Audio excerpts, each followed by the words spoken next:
बिस्मिल्लाहिर्रहमानिर्रहीम, अस्सलाम वालेकुम। आपको सबको खुशामदीद। सिली पॉइंट आप देख रहे हैं और हफ्ते का पहला हमारा प्रोग्राम है। बहुत गर्मा गर्म खबरें हैं। आईसीसी कोशिश कर रहा है पाकिस्तान क्रिकेट बोर्ड से मामलात तय करने की, और उसमें कहां तक बात पहुंची ये भी हम बात करेंगे। उसके अलावा आईसीसी ने एक बोर्ड मीटिंग भी की है आज, और वो मुसलसल अपने बोर्ड मेंबरान से भी बातचीत कर रहा है। इंडियन मीडिया पर पता नहीं किस बात की उनको परेशानी है। भाई, आपका मसला ये नहीं है, आईसीसी और पाकिस्तान जाने ये मसले को हल कर लेंगे, लेकिन आपने एक शो डाला हुआ और इंडिया से ही एक बड़ी तवाना आवाज़ ने इंडियन मीडिया को जवाब दिया है। वो तवाना आवाज़ किसी और की नहीं, शशि थरूर साहब की, और उनका ये कहना है कि ये मामला शुरू हुआ था बांग्लादेश के बॉलर को आईपीएल से निकालते वक्त। वहाँ अगर नहीं करते आप तो बांग्लादेश एहतजाज नहीं करता, बांग्लादेश एहतजाज नहीं करता तो फिर पाकिस्तान भी नहीं आता। तो ये सब शुरू कहाँ से हुआ, इस पर उन्होंने बात की है। उसके अलावा पाकिस्तान T20 सीरीज़ जीता और 7 बरस के बाद ऑस्ट्रेलिया के ख़िलाफ़ T20 सीरीज़ जीतने में पाकिस्तान कामयाब हुआ। तो पाकिस्तान की शानदार परफॉर्मेंस, उस पर हम बात करेंगे। और पाकिस्तान की टीम इस वक्त श्रीलंका में मौजूद है, वर्ल्ड कप की तैयारियां करेगी और श्रीलंका में होगी बात। उसके अलावा पाकिस्तान शाहीन्स का भी ऐलान हुआ है, उसमें काफ़ी नाम हैं जो डोमेस्टिक में आजकल परफॉर्म करते नज़र आ रहे हैं। उस पर तफसील से बात करेंगे। मेरे साथ मौजूद हैं मोहम्मद वसीम साहब, पाकिस्तान के साबिक चीफ सेलेक्टर, साबिक टेस्ट क्रिकेटर, उसके अलावा पाकिस्तान टेलीविज़न के हेड कोच भी हैं, उसके अलावा विमेन टीम के साबिक हेड कोच भी हैं। अस्सलाम वालेकुम वसीम, कैसे हैं? वालेकुम अस्सलाम। मैं गिन रहा था, 4 पूरे किया आपने। नहीं, बोलना तो पड़ेगा ना, जब हैं तो बोलना तो पड़ेगा। उनके साथ बैठे हैं तनवीर अहमद, पाकिस्तान के साबिक टेस्ट फास्ट बॉलर तो हैं, लेकिन तजियाकारी में एक नुमाया नाम रखते हैं। और अगर पड़ोसी मुल्क की बात की जाए तो इनके क्लिप्स हर 1 घंटे के बाद मेरे सामने भी आ जाते हैं कि इन्होंने पता नहीं ये कह दिया, वो कह दिया। तो इंडिया वाले भी इनसे काफ़ी कुछ कमा रहे हैं। रेवेन्यू का गेम है सारा, तो रेवेन्यू वहाँ से तनवीर को क्लेम करना चाहिए, तनवीर को क्लेम करना चाहिए। चले तनवीर से पूछ लेता हूँ। अस्सलाम वालेकुम। वालेकुम सलाम। यार, ये इंडियन मीडिया जो आपके क्लिप्स चला रहा है, हमारे शो के क्लिप चला रहा है, आपके अपना जो स्टेशन है उसके क्लिप चला रहा है, यार केस वेस कोई कर दो। यार, मैं अगर केस के चक्कर में पड़ गया ना, मैं तो रोटी भी नहीं खा सकूंगा। सुबह से लेकर रात तक यही कुछ ही काम करता रहूँगा। बेताशा बेपनाह हैं लोग। मतलब मैं पहले भी कह चुका हूँ कि सोशल मीडिया में इतने लोग हैं जिनके ताल्लुक़ इंडिया से है, इंडिया के अकाउंट्स बने हुए हैं, उसमें इतनी गलत खबरें मेरे बारे में छाप रहे हैं। मैं देख देख के हंस रहा होता हूँ, ठीक है ना, कि ये क्या क्या खबरें लगाई जा रही हैं। चाहे आप सोशल मीडिया में किसी भी उस पर चले जाएं, मतलब यही, चाहे वो पोस्ट को देख लें, चाहे वो क्लिप्स देख लें, चाहे उनके जो यूट्यूबर्स हैं उनको देख लें, मुझे ऐसा लग रहा है कि सुबह दोपहर शाम उनका काम तो ही रह गया है कि इसके। यार, मैंने तो पता नहीं कितनी बातें तो बोली नहीं है। और मज़े की बात ये है कि वो जो उनके मीडिया को मैं कहता हूँ जोकर मीडिया जो है, उनके कुछ जोकर जर्नलिस्ट हैं उनके, वो जो है वो बैठ के मेरे बारे में कह रहे हैं कि जी तनवीर ने ये बात की है कि जी साहबजादा फरहान ज़्यादा छक्के मारेगा या उससे ज़्यादा। तो मतलब ये नहीं, अबे भाई, अबे इतने बड़े तुम जर्नलिस्ट हो, मैं जाहिर सी बात है मैं कुछ बोल नहीं सकता, ठीक है ना। अब बात ये है कि इतने बड़े जर्नलिस्ट ये लोग बनते हैं सारे, ठीक है, ये तो बहुत छोटी सी बात है, पता नहीं क्या क्या बना दिया है, ठीक है ना। तो इतने बड़े जर्नलिस्ट बनते हो, पहले ऑथेंटिक रिपोर्ट तो लेके आओ सामने के क्या क्या चीज़ें हो रही है। बाकी ये है कि लगे रहो, अगर मेरे नाम से आप लोगों की दुकानें चमक रही हैं तो चमकती रहे। और आपने भी कितने मेरे क्लिप्स देखे कि मिलियंस पे व्यूज़ गए हुए हैं, ठीक है, लाखों में व्यूज़ गए हुए हैं। हमारे शो के कितने क्लिप्स जो है वो चलाते हैं, मेरे अपना यूट्यूब चैनल के क्लिप्स चलाते हैं। तो मेरा ख्याल है ये किस को जवाब देंगे। चलाते हो, ठीक है, दुकान चमकी हुई है, तुम्हारी चमकी रही। दो ही लोग मशहूर हैं पाकिस्तान में, एक का नाम मोहसिन नकवी, एक का नाम तनवीर अहमद। आजकल के हिसाब से जितने आपकी कमेंट्स चल रहे हैं इंडिया में, उतने ही मोहसिन नकवी साहब के भी चल रहे हैं। नहीं, मेरे ख्याल में वो बहुत ज़्यादा मशहूर है। चले जी, मशहूर तो वो हैं माशाल्लाह, इसमें कोई शक नहीं। पाकिस्तान क्रिकेट बोर्ड के चेयरमैन हैं तो हम तो उनको फॉलो करते ही हैं। आज पाकिस्तान क्रिकेट बोर्ड से राब्ते किए हैं आईसीसी ने, और आईसीसी कोशिश कर रहा है अपने मेंबर बोर्ड से भी बातचीत करेगा। इंडिया से आवाज़ें आ रही हैं कि भाई इंडिया ने ये गलती का काम शुरू किया था, शशि थरूर साहब। चले उनका बयान देख लेना पहले उनके बयान पे आप नहीं देखने के लिए नहीं है, लेकिन आपने सुना तो होगा उनको। जी जी, मशहूर है। देखिए, मेक सेंस ना कि अब ये कोई एक इवेंट तो नहीं है ना कि हम कहें एकदम से ये हो गया है ना, ये सीक्वेंस एक बना हुआ है कि कहाँ से ये चीज़ स्टार्ट हुई, स्पार्क कहाँ से हुई, सारी चीज़ वो शुरू हुई थी मुस्तफिज़ुर रहमान को जब उन्होंने वापस बुलाया, जब उसका कॉन्ट्रैक्ट नहीं दिया है, तो एक्चुअली स्टार्टेड फ्रॉम देयर। तो उसकी फिर कड़ियाँ आप मिलाते जाए तो करते करते यहाँ पे है। तो बेसिकली स्टार्ट तो इंडिया से हुआ ये, कि उन्होंने जो बांग्लादेशी प्लेयर के साथ किया, फिर उसके बाद आईसीसी ने जो किया फिर बांग्लादेश के साथ, तो फिर सारा सीक्वेंस तो वहाँ से बना ना आपका। तो आई थिंक के मास्टर स्ट्रोक, मतलब जिस तरह निकल के शॉटें मार रहे हैं नकवी साहब, तो उन्होंने मशहूर तो होना ही है। मतलब ये जो अभी उन्होंने एक स्ट्रोक खेला है ये मैच वाला, वो तब वो आईसीसी ऑब्वियसली वो they will try their best कि इसको किसी ना किसी तरीके से इसका हल निकाला जाए और इनका इवेंट स्मूथली हो जाए।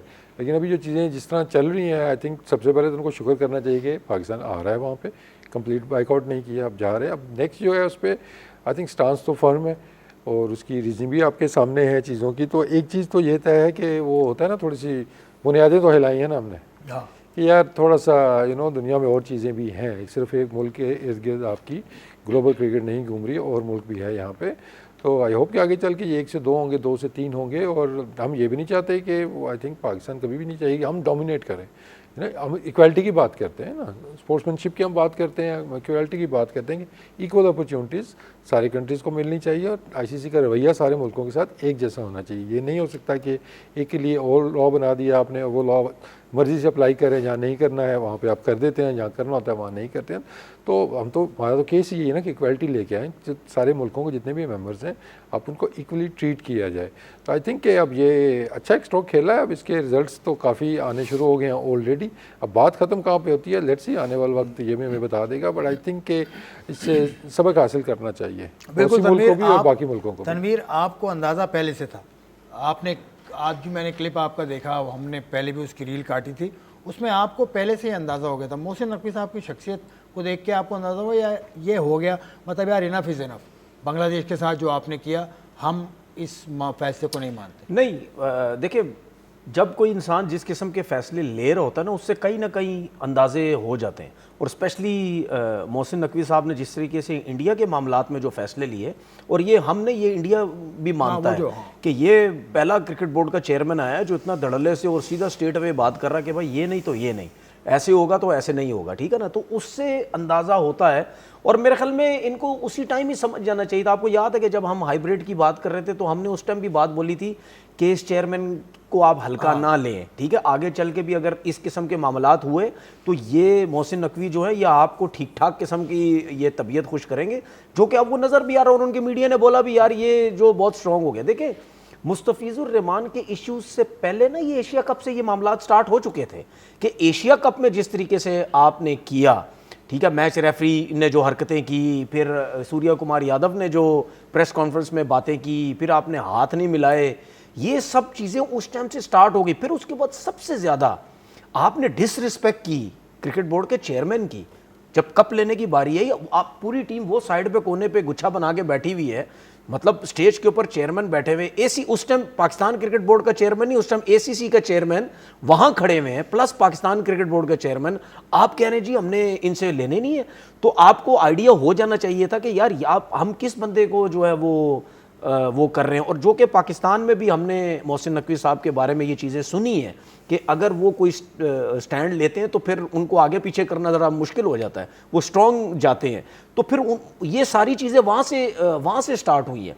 अच्छा, अब जो फैसला हो गया है कि जी हम अब इंडिया से नहीं खेलेंगे, ठीक है, उसका मैंने आपसे पहले बोला था कि हमारे लोग समझ चुके हैं सारी कहानी पैसे की है और कुछ भी नहीं है। अगर पाकिस्तान नहीं खेलता तो क्या तकलीफ है, बीसीसीआई को क्या तकलीफ हो रही है, ठीक है, आईसीसी को तकलीफ, ठीक है, पैसा आएगा नहीं, क्या तकलीफ है, बीसीसीआई का शेयर कटेगा, सही है ना। हमने तो ये नहीं चीज सोची, हमारे को भी तो नुकसान हो रहा है। ये फैसला करने से पहले हमने सोचा तो होगा ना यार हमें कितना नुकसान होगा, लेकिन हमने उस चीज को नहीं देखा।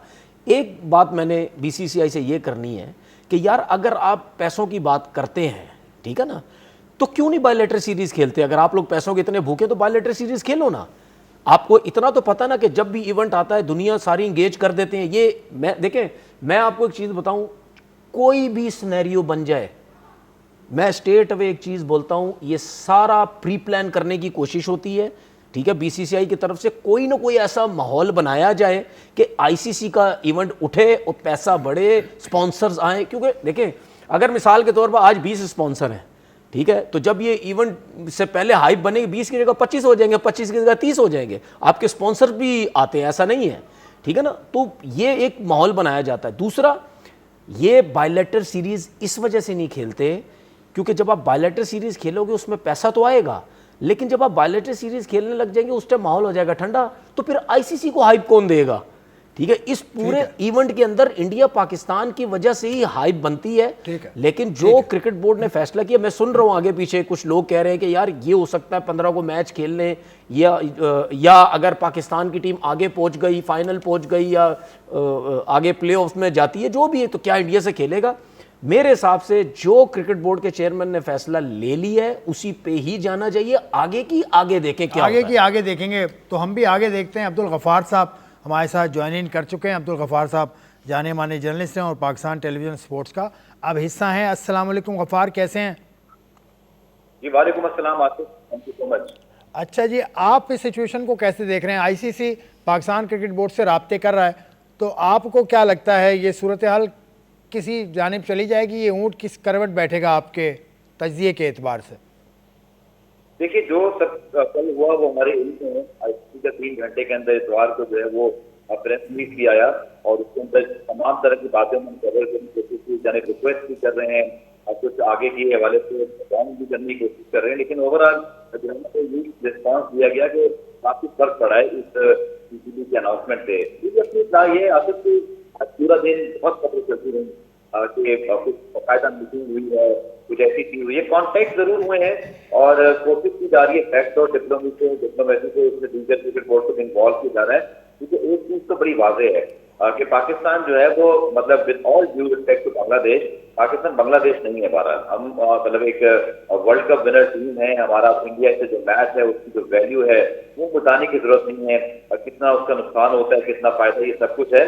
तो पाकिस्तान की टीम लेकिन इन हालात में जो सबसे इम्पोर्टेंट बात है कि आज कोलंबो पहुंची है, इसका मतलब यह है कि मामला अभी दोनों तरफ से ओपन रखे गए हैं, क्योंकि जिस तरह की बातें इंडियन मीडिया चला रहा है, जिस तरह की बातें मतलब ये फैब्रिकेट करने की कोशिश की जा रही है, उस लिहाज से तो शायद पाकिस्तान की टीम को आज इंडियन मीडिया की ख्वाहिशात के मुताबिक तो यही रुक जाना चाहिए था, आज तो जाते ही नहीं, लेकिन टीम पहुंची है, टीम वहां पर सेटल डाउन हुई है, कल वो रेस्ट करेंगे, परसों प्रैक्टिस है, उसके बाद फिर हमारा मैच भी है। तो ऐसे लगता है आसिफ के कहीं ना कहीं अभी दोनों तरफ से प्रेशर टैक्टिक्स मौजूद हैं और कोशिश की जा रही है कि पाकिस्तान का तो एक असूलों को अपनी एक मौकफ है कि जी देखें आपने जो है बांग्लादेश के साथ जो किया वो ठीक नहीं था। खुद माजी में आपको याद होगा आसिफ, जब पाकिस्तान और भारत का डिस्प्यूट रेजोल्यूशन कमेटी के अंदर मामला गया था, जो पाकिस्तान वो केस अनफॉर्चुनेटली हारा जरूर था, लेकिन वहां क्या किया था इंडियन गवर्नमेंट ने, वहां पे पूरा डिसीजन इस बेस पे बना था, चाहे वो बायलैटरल सीरीज थी, लेकिन उसमें इंडियन गवर्नमेंट का ही आखिर में जो है वो एक मौकफ दोहराया, बीसीसीआई ने कहा कि जी हमें इजाजत नहीं मिली, हम क्या कर सकते हैं। तो वही चीज पाकिस्तान क्रिकेट बोर्ड ने की है।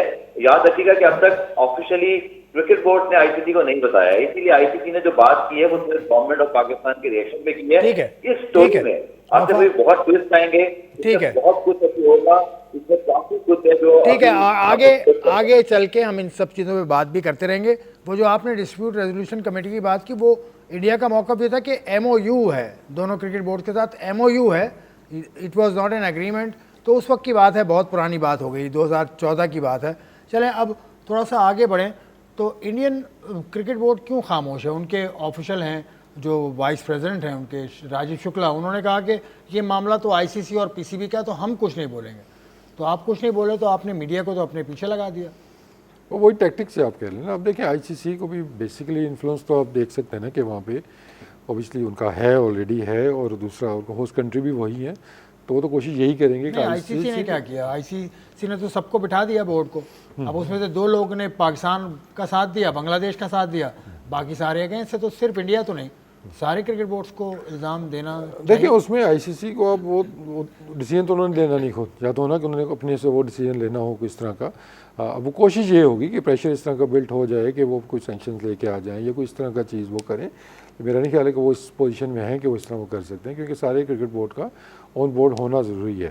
तो उस टाइम पे तो नहीं इकट्ठी हुई टीमें, मतलब जब बांग्लादेश के टाइम पे था, बट आई थिंक कि आगे चल के कोई इस तरह की सिचुएशन आती है तो आई एम श्योर कि पाकिस्तान को सपोर्ट मिलेगी, बाकी कंट्रीज़ की जानिब भी मिलनी चाहिए मेरे ख्याल में। शशि थरूर साहब को आप भी जानते हैं, वो इंडिया के बड़े मशहूर जर्नलिस्ट भी रहे हैं, उसके अलावा एक पॉलिटिशियन भी हैं, उन्होंने कह दिया भाई ये सब कुछ शुरू हुआ था मुस्तफ़िज़ुर रहमान से, उसके बाद फिर बांग्लादेश ने जो किया वो उनको करना था, फिर पाकिस्तान खड़ा हो गया। तो इस मसले की जड़ उन्होंने बता दी, जिस पर इंडियन मीडिया भी परेशान है कि उन्होंने क्या बात कह दी, लेकिन वो बात तो उन्होंने लॉजिकल की। इंडिया मीडिया क्यों परेशान है? तो उन्होंने क्या किसी जापान के मीडिया में खड़े होकर बात तो नहीं की ना, इंडिया मीडिया में खड़े होकर बात की है ना भाई, वहीं खड़े होकर बात की है। वो जो हमें नजर आ रहा था कि रोड पे खड़े हुए थे, गाड़ियां भी आगे पीछे जा रही, इंडिया में खड़े होकर उन्होंने बात की है ना। तो बात सीधी है, क्या मतलब, यानी इंडिया में भी जो जर्नलिस्ट अगर सच बोलेगा तो आप क्या बोलेंगे कि जी ये गलत बात कर रहा है? क्योंकि जाहिर सी बात है हैक किया हुआ ना, पूरा मीडिया उन्होंने हैक किया हुआ इस गवर्नमेंट ने कि यार जो है मतलब यानी कंट्रोल करो सब कुछ।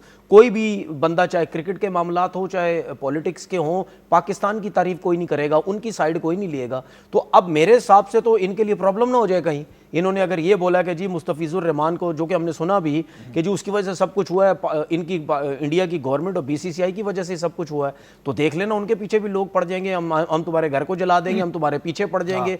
देखिए ये चीज़ें जो है ये इन्होंने फसाद जो है वो डाले हुए हैं, जिसकी वजह से वहाँ पे जो है वो प्रॉब्लम्स होती हैं। देखें ये सब कुछ करने की ज़रूरत क्या थी? ये सब कुछ इस वजह से करने की ज़रूरत थी कि नेक्स्ट टाइम जब भी कोई इवेंट होगा ना, तो आईसीसी को ये ज़रूर पता चल जाएगा, या बीसीसीआई को, स्पेशली बीसीसीआई को ये पता चल जाएगा कि नहीं यार अब हम कोई ऐसी हरकत नहीं करेंगे जिसकी वजह से, अगर ये क्रिकेट बोर्ड का चेयरमैन अभी है, ठीक है, मोहसिन नकवी, अगर ये हुए तो इनके होते हुए तो भाई हम कोई अब ऐसी हरकत नहीं करेंगे क्योंकि ये तो भाई टीम भी बाहर लेके निकल जाते। तो बात सीधी सीधी ये है, कभी कभी आपको तबीयत से ज़रा एक मज़ा चखाना पड़ता है, इसमें कोई दो राय नहीं है, इसमें कोई दो राय नहीं है। ये पैसों के भूखे हैं, इनको पैसा चाहिए, इनको डॉलर चाहिए। ये कहते हैं जी डॉलर आएगा, हमारे पास पैसा बहुत आएगा। वो जो डॉलर कट रहे हैं, ठीक है, वो ठीक ठाक किस्म के कट रहे हैं। जाहिर बात आईसीसी को भी नुकसान है, बीसीसीआई को भी नुकसान है। के मुताबिक 40 मिलियन, ठीक है ना। तो इनको प्रॉब्लम ये है, ठीक है, इसीलिए मैंने बोला ना आगे चल के क्या होगा, इनको आगे भी प्रॉब्लम है कि यार पता नहीं आगे टीम आएगी तो आगे चल के क्या होगा, ये आगे की आगे देखी अब्दुल गफ्फार से राय ले लूं छोटी सी, उसके बाद फिर ब्रेक पे भी मुझे जाना है। अब्दुल गफ्फार, आपको ये केस सुलझता हुआ नजर आ रहा है? 15 फरवरी से पहले इंडिया पाकिस्तान का मुकाबला कहीं छोटी मोटी आपको झलक नजर आ रही है? आई थिंक आपने जो बात की थी ना, उसमें आपने बिल्कुल ठीक बात की। वो एमओयू बात, उस पर मैं सिर्फ उसकी एक वजाहत दे दूं कि उसमें ये भी फिर चीज शामिल थी कि भारत ने ये भी कहा था कि हमें गवर्नमेंट ने अलाउ नहीं किया। हाँ बिल्कुल ठीक कह रहे हैं, बिल्कुल ठीक कह रहे हैं। और आपकी बात उसमें बिल्कुल ठीक है, जो पहला पॉइंट आपका था। जहां तक ये बात है, देखिए आपसे मेरा ये ख्याल है, क्योंकि आईसीसी के अगर आप टूर्नामेंट के रूल तो अभी आए नहीं, कल मैं आईसीसी की वेबसाइट सारी खलोल के बैठा हुआ था। मजे की बात यह है कि अगर कोई मेंबर बोर्ड जिसने एग्रीमेंट साइन किया है उसके ऊपर भी वादे तौर पर कोई पेनल्टी फाइन का भी कोई 100% जो है वो इसमें कोई कहते हैं ब्लैक एंड व्हाइट चीज नहीं है। तो ऐसे लगता है जैसे ये मामला आईसीसी के मेंबर बोर्ड, जिसमें आपको याद है चैंपियंस ट्रॉफी के अंदर पाकिस्तान और भारत और आईसीसी का जो मामला था बीसीसीआई का, उस पर बहुत कुछ होता रहा, ले दो की पॉलिसी डिस्कशन, तो कुछ ऐसे ही मामला चलता रहेगा। और इसका आउटकम देखिए बहुत मुश्किल है इसको बयान करना, क्योंकि पाकिस्तान की गवर्नमेंट ही अनाउंस कर चुकी है। अब यहाँ से पीछे हटना शायद किसी भी दुनिया की गवर्नमेंट के लिए आसान नहीं होता, बट याद रखिएगा कि क्रिकेट बोर्ड ने अब तक बाकायदा तौर पर आगाह नहीं किया। तो पाकिस्तान और आईसीसी क्या ऐसी पोजीशन पे आ सकते हैं जहां पर दोनों, खासतौर पर आईसीसी कुछ ऐसा फैसला करे जिससे पाकिस्तान के लिए आसानी हो कि अगर वो मैच खेलना चाहते हैं। इस पर जो करंट सिचुएशन है इसमें तो ये समझना बड़ा मुश्किल है, बट भारत सब बैठेंगे तो रूल्ड आउट भी कर सकते हैं कि इसमें आगे चल के कोई एक और जरूर है। ठीक है, अभी गुफ्तगू आगे बढ़ाते हैं, एक ब्रेक का वक्त है। ब्रेक से पहले हमने आईसीसी और पीसीबी के दरमियान जो भी गुफ्तगू हो रही है, जो यकीनन हो रही है, उस पर बात की और क्या इसका हल क्या निकल सकता है। मैं होपफुल हूँ कि आपको हल, मुझे लगता है कि एक बेहतर हल निकल आएगा, जिसमें पाकिस्तान की भी बात रखी जाएगी और फिर आईसीसी का जो भी मौका है वो भी रखा जाएगा। अभी तो बात चल रही है। बहरहाल एक ब्रेक का वक्त है। I see you after this break.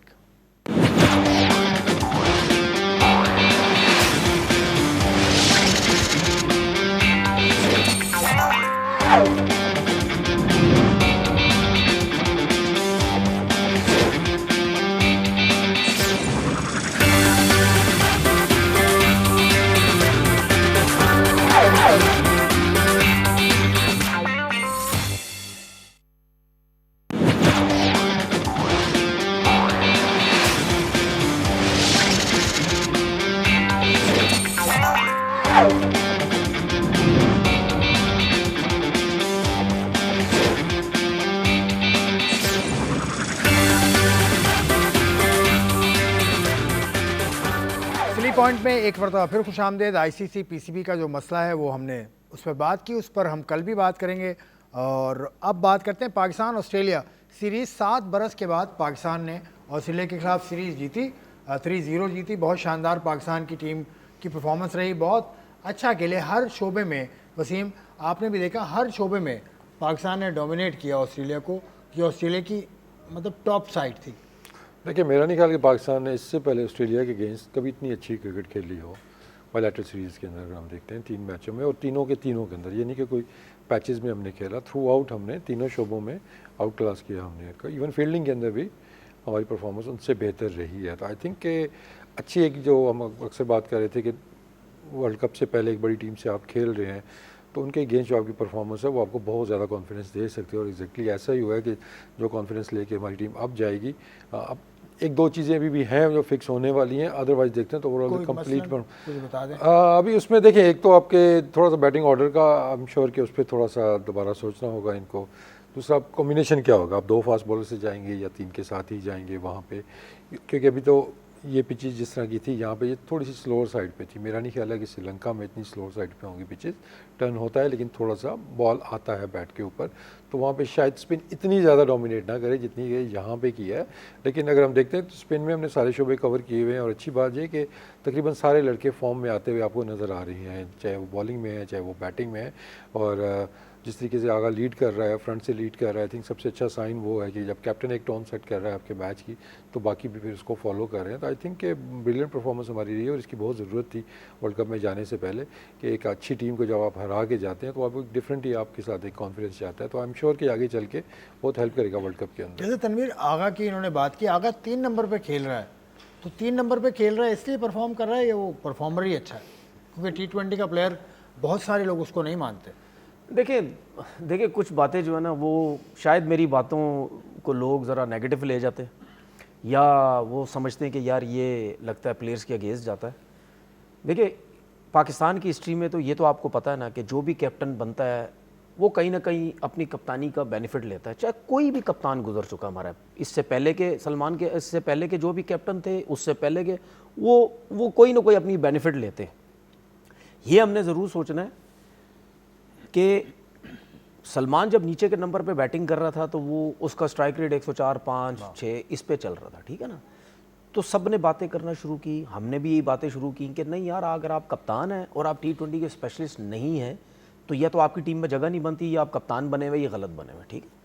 तो जाहिर से पता, जब एक कप्तान है उसने ये सोचा कि नहीं अब मैं किसी तरीके से ऊपर जाऊँगा, ऊपर चला गया, बहुत अच्छी परफॉर्मेंस दी, इसमें कोई शक नहीं है, कोई दो राय नहीं, एक्स्ट्राऑर्डिनरी उसने परफॉर्मेंस दी, ठीक है। कहीं ना कहीं मुझे ऐसा लगता है शायद ऑस्ट्रेलियन उसको समझ नहीं सके, उस पे मैं, उस चीज़ पे मैं ये बात अजीब सुन कर तो दी लिया। आपने यार। देखिए बात बहुत मज़े की और बड़ी डिटेल से करूँगा ना, इस वजह से मैं कह रहा हूँ। तो मैंने एक ट्वीट की, मैंने बोला यार, अगर सलमान आगा भी तीसरे नंबर पे जा रहा है तो उससे पहले भी जितने कप्तान थे ऊपर बैटिंग कर रहे हैं, हमें तो फिर वही का वही प्रॉब्लम मिडिल ऑर्डर का आ जाएगा कि मिडिल ऑर्डर में कौन रन करेगा, ठीक है। ये जो मैं बात कर रहा हूँ, ये मैं सलमान के अगेंस्ट बात नहीं कर रहा, मैं बैटिंग लाइनअप की को देखते हुए बात कर रहा हूँ। क्योंकि सलमान ने भी अपने प्रेस कॉन्फ्रेंस में बोला, और सर्किल में हमें नज़र भी आया कि स्पिनर्स पे ठीक ठाक, और सिर्फ T20 में नहीं, वो टेस्ट क्रिकेट में भी स्पिनर पे बहुत अच्छा खेलता है, जब टीम फंसी हुई होती थी हमारे कंट्री में, जब भी मैचेस होते हैं। तो मैं ये कह रहा था कि यार अगर आप स्पिनर पे अच्छे हैं तो वाई नॉट मिडिल ऑर्डर में। मिडिल ऑर्डर में तो वैसे ही स्पिनर का मसला होता है, तो अगर आप सबसे अच्छे हैं तो फिर आपको तो मिडिल ऑर्डर में आना चाहिए। सर्किल के बाद वहाँ इस तरीके से बैटिंग करो, ना भी इस तरीके से बैटिंग करो। 160-70 के स्ट्राइक रेट से अगर आप सर्किल में खेल रहे तो आप आ जाएं 140-50 के स्ट्राइक रेट से आ जाएं, ठीक है, इससे टीम को फायदा होगा। लेकिन वो नहीं हुआ, उसके ऊपर जाने से हमारी टीम वही स्ट्रगल कर रही है, ठीक है। अब प्रॉब्लम ये है कि हमने जिस प्लेयर को चौथे नंबर पे बैटिंग करवाई, मैं आज भी कहता हूं, कल उसने 50 किया, स्ट्रगल करेगा, कर भी सकता है, वो उसका नंबर ही नहीं है, ठीक है। सुने, बाबर आजम ने नंबर के हवाले से बात की है, वो हम सुनवा लेंगे, तो फिर बाबर पे बात कर लेंगे। आपसे एक छोटी सी बात, गफार से पे जाने से पहले, सलमान अली आगा को आपने सेलेक्ट किया था, लेकिन सिर्फ टेस्ट मैचेस के लिए, आप भी T20 का प्लेयर नहीं समझते थे उसको? नहीं, देखिए उसके बाद वो ग्रेजुअली आया ना, पहले टेस्ट क्रिकेट में आया, फिर उसको ODI के अंदर हम लेके आए थे, उसके बाद फिर उसने वो प्रूव किया ना, एविडेंस दी है उसने। PSL में कुछ इनिंग्स खेली, नेशनल T20 में भी खेली उसने, तो आस्ता आस्ता उसने प्रूव किया अपने आप को। अब वो देखें नंबर वाली बात में ये तो है कि देखें सबसे आसान तो एक तय है बात कि कोई भी बैटर है ना वो सर्कल के अंदर खेल रहेगा। आपको मिडिल ऑर्डर बैट्समैन आपका सर्कल में कोई भी जाके खेल सकता है, लेकिन जो सर्कल वाला बैटर है वो नीचे जाके स्ट्रगल करेगा।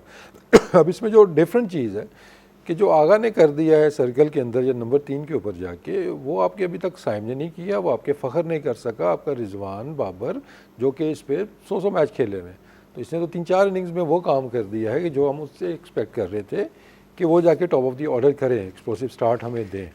तो अगर आप वो चीज़ देखते हैं तो वो तो एक चीज़ जो मिसिंग थी हमारी, तो वो तो आपके सामने एक आ गई है कि जिस तरीके से उसने ये खेला है, चाहे वो सर्कल के ओवर से। पर्चा निकाल लिया उन्होंने जेब से। जी जी जी सवाल करें यार, आपके सवाल है कोई आपको? नहीं, मुझे पता था ये चीज़ें डिस्कस होनी है, मुझे पता था। ये बाबर, ये सारे स्टैट्स हैं बाबर आजम के। देखिए इन्होंने बात सही की, ठीक है, लेकिन लोग भी ये कहते हैं कि यार वो इस स्ट्राइक रेट से नहीं खेलता। ये बाबर आजम की T20 के वो हैं परफॉर्मेंसेस, और आपको ग्रीन कलर की लाइंस नज़र आ रही होंगी, तकरीबन 4 पेपर्स हैं, तकरीबन 40 इनिंग्स ऐसी हैं, 40 इनिंग्स 150 के स्ट्राइक रेट से ऊपर, 160 के ऊपर, 170 के ऊपर, ये 40 जो हैं स्ट्राइक रेट इनिंग्स हैं तकरीबन। कितनी पुरानी है 40? सुन तो लेना, ऐसे ही पूछ रहा हूं। सुन तो लेना। सलमान भी अभी ऊपर जाना शुरू किया। ये मैं वो बातें कर रहा हूँ जब बाबर आजम की फॉर्म थी। अभी तो वो बात ही नहीं हो रही ना। सब पहले यही कहते थे ना कि यार बाबर आजम अपने लिए खेलता, सब कुछ खेलता है, जब ये फॉर्म में भी था। लेकिन ये इसकी 40 इनिंग्स ऐसी हैं जो 150 के स्ट्राइक रेट से हैं, 160, 170 के स्ट्राइक रेट से। तो कहने का मेरा मकसद ये है कि ऐसा नहीं है कि यार बाबर आजम ने कभी भी स्ट्राइक रेट वाली क्रिकेट नहीं खेली, ठीक है, हमें भी पता है। 12-13 बॉलों पे 50 है। नहीं, सुन लेना 12-13 बॉलों पे 50 एक मतलब, यानी अगर सलमान ने कर दिया, अब मैं अगर ये बोलना चाहूँ तो ये भी बोल सकता हूँ, सलमान अगर 4,500 रन करके बता दे मैं मान जाऊंगा, वो डिबेट और बन जाएगी। तो मैं यही तो कह रहा हूँ ना, वो डिबेट और बन जाएगी। ये डिबेट नहीं है। मैं ये कह रहा हूँ कि अगर सलमान ने 76 रन कर दिए 40-42 कुछ बॉलों पे, तो सारे हिल गए, ओ जी पता नहीं आज दिन तक इससे अच्छी नहीं कोई खेली नहीं। आपके सामने अभी हारिस था बांग्लादेश के अगेंस्ट में, फेंटा मार मार के बुरा हाल कर दिया, क्या उसने 100 नहीं किया? तो कहने का मकसद ये है कि एकदम से बाबर के साथ कंपैरिजन करना ये नहीं है। हम मानते हैं बहुत अच्छी क्रिकेट खेली, सब कुछ है, लेकिन मेरा अभी भी सवाल ये है कि आप ऊपर तो चले गए, लेकिन हमारा मिडिल ऑर्डर अभी भी वीक है। लेकिन बाबर का नंबर 3 कभी भी नहीं रहा उसका, जितनी परफॉर्मेंस उसकी होगी ना, ये ओपन की होगी ना। मेरे ख्याल में अगर आपने पिछले मैच में साहिबजादा को रेस्ट करवाया तो फ़खर जिसको मोस्ट लाइकली आपने नीचे ही खिलाना है, तो बाबर को ओपन करवानी चाहिए थी आपको, ताकि उसको उसका भी कंफर्ट जोन मिल जाता। हो सकता है उसके अंदर वो भी थोड़ा एक्सेल कर जाता। तो मेरे ख्याल में टेक्निकली ये बेहतर हो सकता है। गफ्फार से पॉइंट ऑफ व्यू ले लूँ, फिर उसके बाद बाबर आजम की खुद कही हुई बात जो उन्होंने अपने मुंह से कही वो भी आपको सुनवाएंगे अबाउट हिज नंबर। उसमें बाबर क्या सोचते हैं। यार आप इस डिबेट को समेटे ना। यहाँ पर ये डिबेट शुरू हो गई कि सलमान अली आगा किया तो सही, लेकिन वो सर्कल में गया था इसलिए कर गया वो। आप इस बात से कितना इत्तेफाक करते हैं, आपका क्या मौक़िफ़ है इस हवाले से? देखिए दोनों तरफ बात दोनों ठीक है। अगर आप देखें तो हुसैन नवाज की आप मिसाल ले लें, आप इसी तरह आप मिसाल लें, तो ये अपने नंबर से नहीं किए गए थे। और मुझे याद है कि माइक वॉटसन ने बाकायदा मीडिया टॉक आकर इनके हवाले से ये बात की कि इनकी जो एवरेज एज है वो ठीक नहीं। मुझे बड़ी हैरानगी हुई थी कि एवरेज की बात करते हैं, फिर उनका नंबर भी आप नहीं दे रहे, फिर आप एवरेज की बात भी कर रहे हैं। तो देखिए बात ये देखिए कि पावर प्ले में जाकर कुछ करना मुस्बत नुकसान होता है, क्या आपको पहले का फायदा उठाना होता है। लेकिन सलमान अली आगा क्रेडिट जो है बतौर कप्तान उन्होंने 40% अटेम्प्ट किया। यस, ये बहुत बड़ा एडवांटेज होता है कि आप कप्तान हैं, आप डिसीजन खुद ले सकते हैं, लेकिन हमें फिर ये सबके लिए जो है ना वो एक कहते हैं ना एक पूरा स्टैंडर्ड सेट करना पड़ेगा। क्योंकि मुझे ये 2 प्लेयर जरूर चाहिए, नवाज और मोहम्मद हारिस, जिनको आपने ये इतना बड़ा फ्रीडम नहीं दिया कि वो अपने नंबर पे जाके वो करते जो वो नीचे नहीं कर पा रहे थे, और उनको उसकी वजह से टीम से बाहर कर दिया गया। जहां तक बात है दोनों कंपैरिजन की, आई थिंक कंपैरिजन इसलिए नहीं बनता कि अच्छी बात यह है अबव ऑल मेरे ख्याल में बेहतर इस पर यह है कि आपकी टीम के लिए वर्ल्ड कप के लिए कॉम्बिनेशन जो है ना वो एक सेट होता हुआ दिखाई दे रहा है, जिसके अंदर आपके पास जो है वो अब नंबर 3 पे कप्तान खुद आ रहे हैं। अगर वो विकेटें ऐसी हैं, हम ये बार ये बात कर चुके हैं कि स्ट्राइक रेट की बहस हमेशा तब अच्छी लगती है जब आप बहुत ही हाई स्कोरिंग वेन्यूज पे खेल रहे हो। श्रीलंका भारत की तरह 250-240 के लिए विकेटें नहीं है, वहां आपका एक कॉम्पैक्ट प्लेयर हमेशा 11 में है। तो यही बड़ी गनीमत है कि चले हमने बाबर आजम को एटलीस्ट इतनी वैल्यू दे दी, वरना एशिया कप में हमने अपनी टीम का हाल देख लिया था कि 90 पर 1 के बाद भी 130 पर हम पूरी टीम हमारी आउट होती रही। तो एक आपका सॉलिड बैट्समैन इसलिए होना जरूरी है कि आपका अगर कहीं बैटिंग क्लैश होता है, कल के मैच में आप देख लें, अगर सलमान नहीं चले या अगर आप ऊपर जो है वो विकेट एक दो गिर गई थी, तो आपके पास बाबर ने दूसरे प्लेयर को खिलाया। ये बड़ा इंपॉर्टेंट पहलू है कि आपका जो सीनियर प्लेयर होता है वो आपके निस्बतन जूनियर प्लेयर्स को साथ लेकर चलता है। इसके चौके मारना हर वक्त दोनों एंड से जरूरी नहीं है। तो दिस इज वेरी इंपॉर्टेंट कि आपका गेम प्लान बनाओ, और जिस तरह आपका भी कॉम्बिनेशन बन गया आसिफ, जिस तरह आपके स्पिनर्स, सबसे मुझे बड़ा खुशी इस बात की हुई आसिफ के आपने बिलाखिर अबरार और उस्मान तारिक को किसी एक मैच में साथ खिलाकर देखा। ये बहुत इंपॉर्टेंट चीज थी।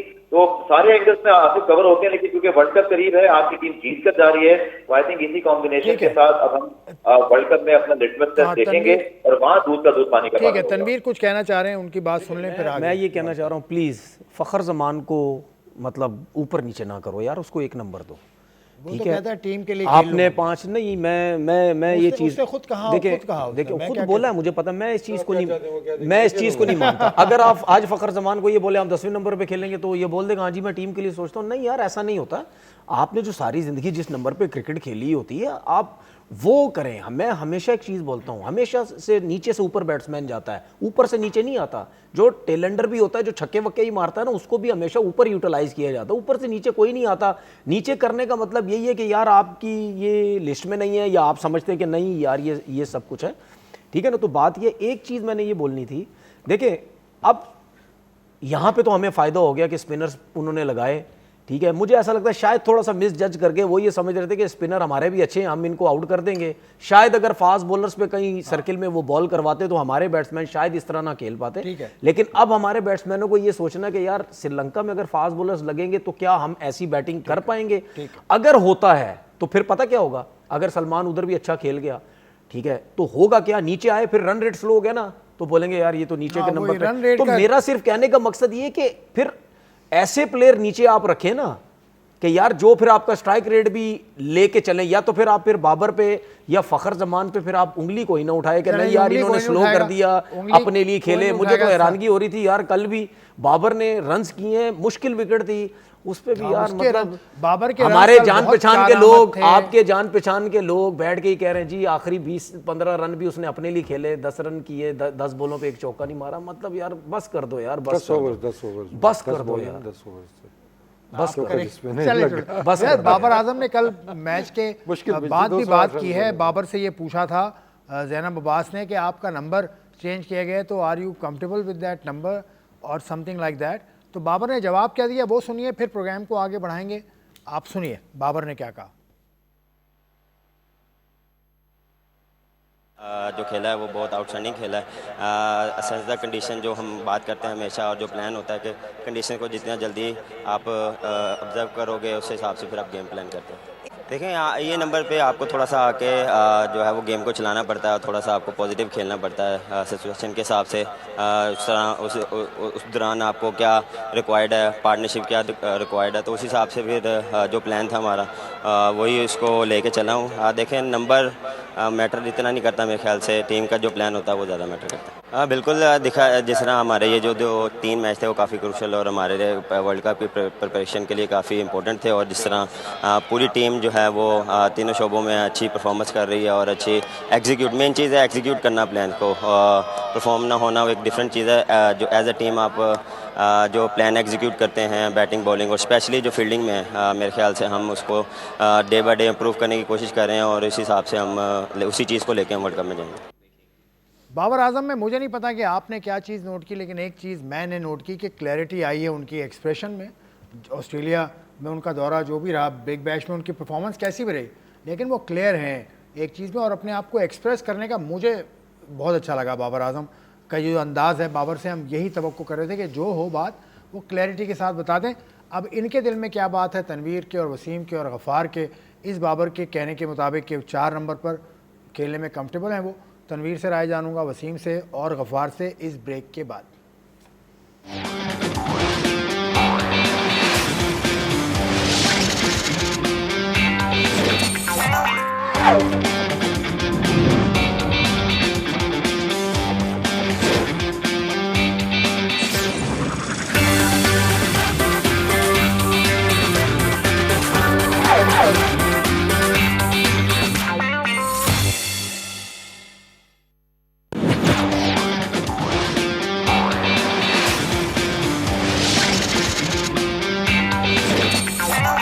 वेलकम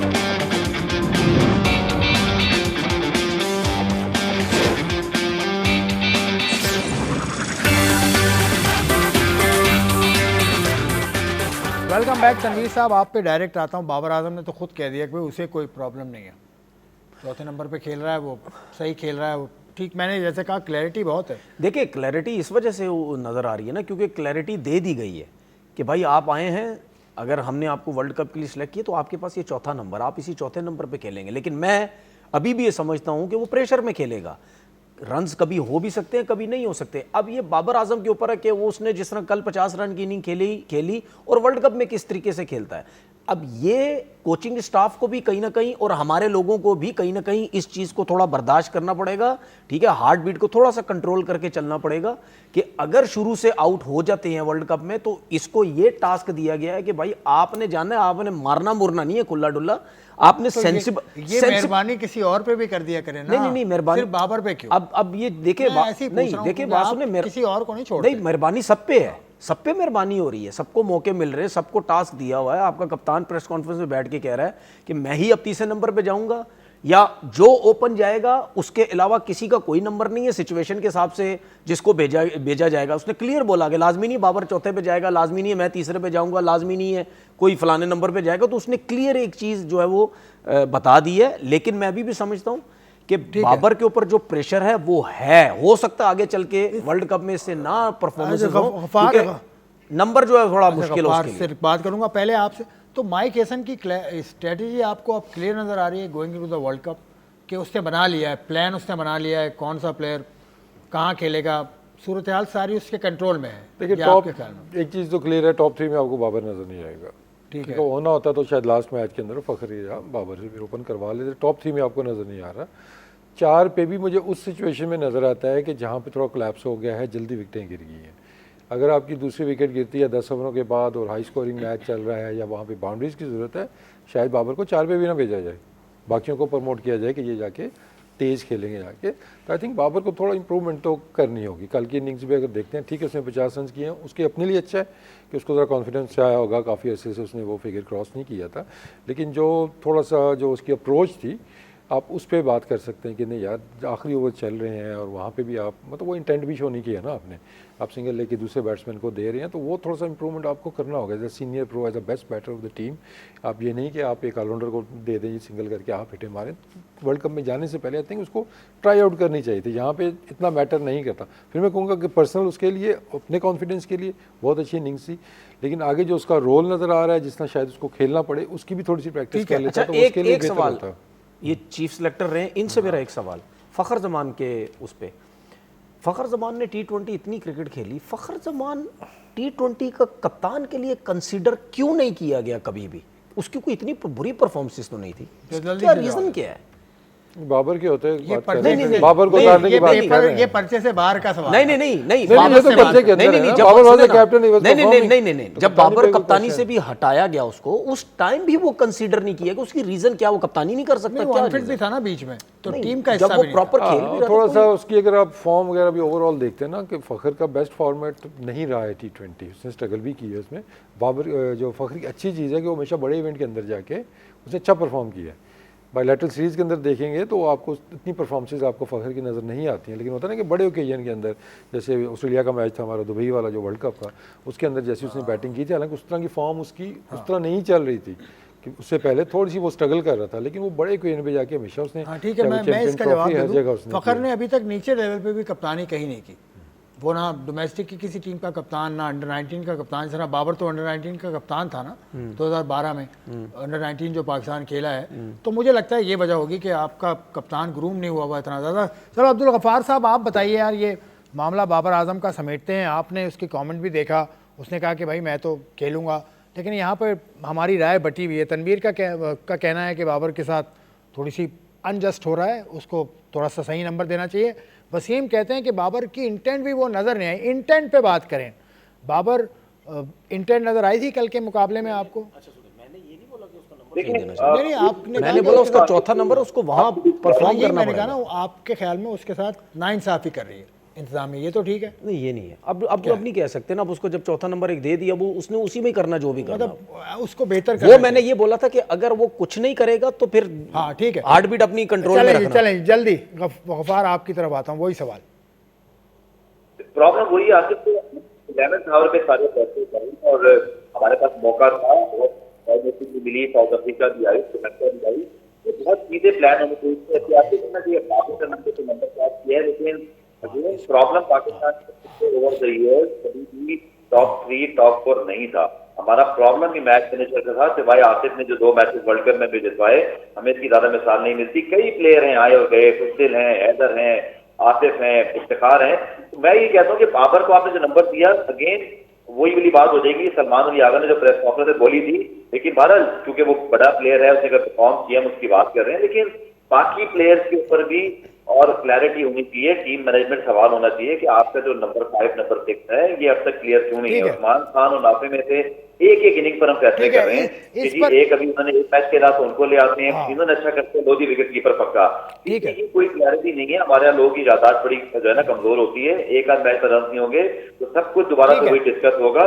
तो वनरेबिलिटी जो है ना वो अभी मिडल ऑर्डर में ही मौजूद है, लेकिन शायद इन हालात में आपके पास फकर जमान अगेन परफॉर्म नहीं कर रहे। क्यों नहीं कर रहे? क्योंकि उनका ये नंबर नहीं है। यही प्रॉब्लम बाबर के साथ भी आगे चल के हो सकता है। जिसको टॉप 3 मिलेगा वहां रन करना आसान है, ये स्पेसिफिक जॉब है। यहाँ पर मेक स्टेप आप करेंगे वर्ल्ड कप के लिए, स्पेसिफिक ना प्लेयर भी आसान है और ना टीम को उसका फायदा होगा। तो मेरा ये ख्याल है कि वक्त से पहले चीजें हो जानी चाहिए थी। अब आप ये उम्मीद कर सकते हैं, होप कर सकते हैं कि जो आपने प्लान बनाया एग्जीक्यूट हो जाए, लेकिन स्पेसिस का काम स्पेसिस से ही होता है, हर नंबर पे हर बंदा जाए। ठीक है अब्दुल गफ्फार, हम बात करते रहेंगे वर्ल्ड कप की स्क्वाड पर। वर्ल्ड कप आने वाला है, वर्ल्ड कप में पाकिस्तान की टीम पार्टिसिपेट भी करेगी, मां सिवाय एक मैच के, और उसकी बात हुई है। अब थोड़ा सा मैं फोकस शिफ्ट कर रहा हूँ। पाकिस्तान की शाहीन का ऐलान हुआ है आज, उसमें कई लड़के हैं जो अभी डोमेस्टिक क्रिकेट खेल भी रहे हैं। आपकी टीम का कप्तान शामिल हुसैन, उसको कप्तान बनाया है, समद है उसमें, आकिब है उसमें, शाहिद अजीज़ है उसमें। अभी जो बहस चल रही थी ना उससे कनेक्ट कर लेते हैं इसको कि अभी ये शाहीन की टीम नाम से हुई है। अभी हम जो डिस्कशन हमारी चल रही थी ओपनर्स के ऊपर, नंबर्स के ऊपर और विकेट कीपर के ऊपर, अब वो एक प्रॉब्लम आई थिंक सबको पता है, हमें भी पता है कि वो चीज़ें चल रही हैं। क्या हमने उसको रेक्टिफाई करने की इस टीम के अंदर कोशिश की है? इसका जो मतलब सवाल बनता है कि आपने इधर भी 4 ओपनर्स रख दिए हैं, इस टीम के अंदर भी 4 ओपनर्स आपको नज़र आएंगे। कीपर आपने वो सिलेक्ट किए हैं कि जो इस फॉर्मेट को मेरे ख्याल में सूट ही नहीं करते, अगर सूट करते भी हैं तो वो भी ओपनर ही है आपका। तो और जो आपके परफॉर्मर्स हैं कुछ को आपने निगलेक्ट किया है, कुछ जो परफॉर्मर्स थे या जिनको आपने पहले रखा, होता ना शॉर्ट लव स्टोरीज हमारी चलती हैं कि कहाँ गए आपके अब्बास आफरीदी, कहाँ गए जादाद खान, कहाँ गए फैसल अकरम, कहाँ गए इरफान न्याजी कैप्टन, वो कहाँ गए उबैद शाह, कहाँ गए। तो वो एकदम से 2-4 महीने की जो स्टोरी है ना, इसको थोड़ा फिर ट्रस्ट करना चाहिए हमें। अब देखें, अब ओपनर्स का इशू अब सबसे बढ़ के देखें, डोमेस्टिक को आपने थोड़ी इज्जत भी देनी है, कोशिश करते हैं देने की, लेकिन अभी समीर मिनाज को हमने पिक किया ओपनर, अच्छा प्लेयर, वेरी गुड प्लेयर। किस पे चीज़ पे वो हाईलाइट हुआ कि उसने इंडिया के अगेंस्ट 100 किया, वो मैच जिताया, ठीक है, उसकी बेस पे वो इधर आ गया, ठीक है। शाहजेब खान ने भी यही काम किया था लास्ट ईयर, उसने भी इंडिया के अगेंस्ट मैच जीता था लेकिन उसने अपना प्रोसेस पूरा कंप्लीट किया। वो भी आपकी वाइट बॉल का बेस्ट बैट्समैन हुआ है आपकी डोमेस्टिक क्रिकेट का, उसका नाम क्यों नहीं है? समीर ने ओवरटेक कैसे कर लिया उसको, या कोई और लड़का नहीं है? खान का नाम तो है, नहीं शाहजेब नहीं है उसमें। अच्छा ठीक है, तो देखें आप सीक्वेंस खराब कर देते हैं, फिर उसके अंदर आपने हाँ, तो उसके बाद फिर आपने 4 ओपनर इसमें भी रख लिए। मां सदाकत भी आपका ओपनर है, आपका समीर भी ओपनर है, आपका शामिल भी ओपनर है, साद बेग भी ओपनर है। अब कीपिंग का भी मसला आपका चल रहा है जी कि कीपर भी जो है वो ऊपर खेलने वाले हैं, ठीक है। मैं तो हमेशा कहता हूँ कि अच्छे कीपरों को बैटिंग सिखाओ, अच्छे बैट्समैनों को कीपिंग सिखाना मुश्किल काम है, उससे आपका काम नहीं चलेगा। जो आपके अच्छे कीपर्स हैं मिडिल ऑर्डर में जो परफॉर्म कर रहे हैं, आप उनको चांसेस दें। तो वंस अगेन आपका जो बेस्ट विकेट कीपर हुआ वो टेलर मेड उस सिचुएशन के लिए जहाँ पे आपको कमी फील होती है कि जो नीचे खेलने वाला हो, वो अगेन तैमूर खान था आपका बेस्ट, और गाजी गौरी दो गाजी गौरी का भी वो खत्म हो गया, गाजी गौरी भी नहीं है इस टीम के अंदर भी, वो लास्ट ओवर पे वो भी थे। नहीं, बैट्समैन देखिए मिडिल ऑर्डर के जो कि वाइट बॉल से बिलोंग करते हैं, ठीक है ना, चाहे वो तैमूर है, चाहे वो बिस्मिल्लाह खान है, को निचले नंबर पे खेल के बेसिकली वो छक्के मार सकते हैं, आपके मैचेस फिनिश कर सकते हैं। आपने फिर आप इन्वेस्ट कर रहे हैं उन कीपर्स के ऊपर जो ओपनर्स हैं, और एक आध की तो परफॉर्मेंस भी नहीं है उतनी कि वो उनको होना चाहिए था यहाँ पे, तो फिर आप मसाइल आपके उधर के उधर ही रहेंगे। तो हम उस मसाइल का हल भी ढूंढने की कोशिश नहीं करते ना। एक चीज़ ऊपर आपके प्रॉब्लम चल रही है, सेम प्रॉब्लम आप लेके आ गए अपनी शाहीन्स के अंदर भी। दैट मीन्स कि जब शाहीन से भी लड़के आएंगे तो आपका जो प्रॉब्लम चल रहा है वो तो उधर का उधर ही रहेगा कि मिडिल ऑर्डर बैट्समैन आपके उधर के उधर ही रहेंगे, वहाँ पे आपको मसला जो होना है वो। तो आई थिंक कि थोड़ा सा हमें इस पर थोड़ा सा हमें सॉर्ट ऑफ अ पॉलिसी बनानी चाहिए जी कि हमें कीपर, जैसे अब लेट्स से जी कि अब नीचे जब सिलेक्शन होती है डोमेस्टिक क्रिकेट की, अब वहाँ पे एक क्राइटेरिया है कि मिडिल ऑर्डर में अगर किसी के 5वें नंबर पे अगर किसी के 50 रन भी हैं ना, तो वो सिलेक्ट होगा 50 वाला। अगर चौथे नंबर वाले ने या तीसरे नंबर वाले ने 500 रन भी किए हैं तो वो 50 वाला सिलेक्ट होगा। लेकिन जब पाकिस्तान टीम की सिलेक्शन होती है, चले पाकिस्तान टीम को छोड़ दें, शाहीन की सिलेक्शन होती है, तो उस टाइम आप टोटल रन देखते हैं भी, फिर आप नहीं देखते कि इसने किस पोजीशन पे किए हुए हैं। तो आई थिंक वही क्राइटेरिया यहाँ पे भी लगता है कि मिडिल ऑर्डर में किसने रन किए हुए हैं, ओपनर में किसने रन किए हुए हैं। लाजमी के 4 ओपनर्स किए हैं तो आप 4 राय लेता हूँ, फिर इस टॉपिक को हम उठा के रखेंगे, क्योंकि फर्स्ट क्लास का पिछला राउंड अगर देखें तो उसमें सारे ओपनर्स हैं जिन्होंने रन किए हैं। तो जो अगर स्कोर कार्ड देख के सिलेक्शन करेगा वो ऐसे ही करेगा, जो ग्राउंड पे नहीं आएगा वो ऐसी सिलेक्शन देखिए मैं कुछ इन चीज़ों के ऊपर थोड़ा बहुत मैं इख्तलाफ करता हूँ लोगों से कि यार जो लड़का कंसिस्टेंट परफॉर्मेंसेस दे रहा है ना, उसके आप स्टैट्स पे जाते हैं। जो लड़का 2 साल 3 साल 4 साल 5 साल से कर आप जाते हैं उसके स्टैट्स के ऊपर, क्योंकि अगर वो 4-5 साल से परफॉर्म कर रहा है, इसका मतलब डिफरेंट कंडीशंस में कर रहा है ना। तो फिर उसके बारे में ये ना सोचे फ्लैट का बैट्समैन है, घास वाला नहीं है, ये ना सोचे, चाहे बॉलर भी है, ठीक है। लेकिन ये जो अभी टीम अनाउंस हुई शाहीन की, मुझे अजान अवैस का नाम नजर नहीं आ रहा है इसके अंदर। मेरा फेवरेट प्लेयरों में से एक प्लेयर है, ठीक है। 100 भी किए हैं और 5वें छठे पे, अगर आप रैंकिंग की बात करते हैं तो 5वें छठे के नंबर पे है, खूबसूरत खेलता है, अच्छा खेलता है, सब कुछ है, तो वो क्यों नहीं है। अच्छा उसके बाद मैं ये समझता हूँ कि यार नहीं है, मैं ये सोचता हूँ